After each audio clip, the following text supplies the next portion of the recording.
It's important to wear your gloves when washing dishes. This is a fairly clean sink. You are going to run into clients who have a sink completely full of dirty dishes.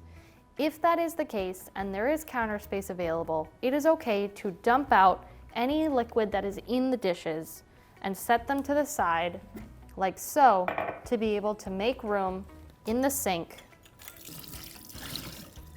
to be able to wash them. Your client will have either one of these types of scrubs or a sponge of some kind. Be sure to turn on the faucet and soak the sponge in water before applying soap. This is hand soap. You might see this around a kitchen sink. Do not use that for dishes. What you want to look for is dish soap. It will say dishwashing liquid. That is what you are looking for. Take some of that and apply it to your sponge. Run it under some water and give it a couple of squeezes to get it nice and frothy. You can then begin to scrub and clean the dishes.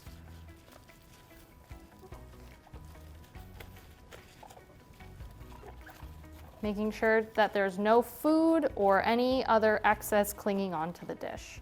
You can then rinse it in hot or warm water. Make sure it is free of suds and set it off on either a towel or a drying pad or a drying rack to dry. You then move on to the next item. If your client has a dishwasher, most items are dishwasher safe.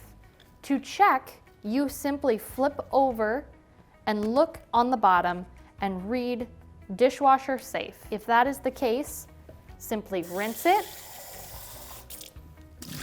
and move it and place it in the dishwasher upside down, like so. When dealing with knives, like steak knives, or any type of serrated or cutting knife, be careful when reaching your hand into the sink. Be sure to grab them up by the handle. How you wash these is you take a sponge or a cloth and you brush from the back over the top. When using it with this sort of sponge, you want to fold it in half and slide it across, being sure to go from the back to the front. Do not take it like that. That will cut up the sponge and it will cut your hand. So like this, nice repetitive motion. Give it a rinse and set it off to dry. The same thing goes with a larger knife. Slide the sponge across or slide the rag across. If your client owns something like a straw and a thermos container, the lids are dishwasher safe. The straws are dishwasher safe. The metal inside is not dishwasher safe. Wash these by hand and set them off to dry. If you see something that looks like a McDonald's cup or a Starbucks cup, be sure to ask your client before throwing it away or deciding that it is trash. It could be something that they are using for something else. So rinse it, clean it, set it aside, and ask your client, is this something you would like to have thrown away, or is it something you would like to keep?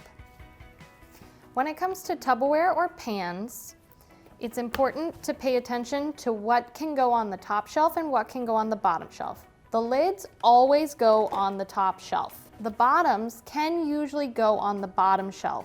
However, when putting it on the bottom, you don't want to just set it in like this. You want it to be at an angle so that it doesn't block the water from the dishwasher to washing the top rack. When in doubt, simply put it on the top rack, like so. Starting the dishwasher, your client might have little pods like these that you can simply take one out and put them in this little container like so. Other clients might have a powder that you pour in. When you pour it in, only pour it just so that it's about a little bit from the top. You want to be able to slide the seal over the top. If you can't do that, that means you've put in too much. And you can close the door and start the dishwasher.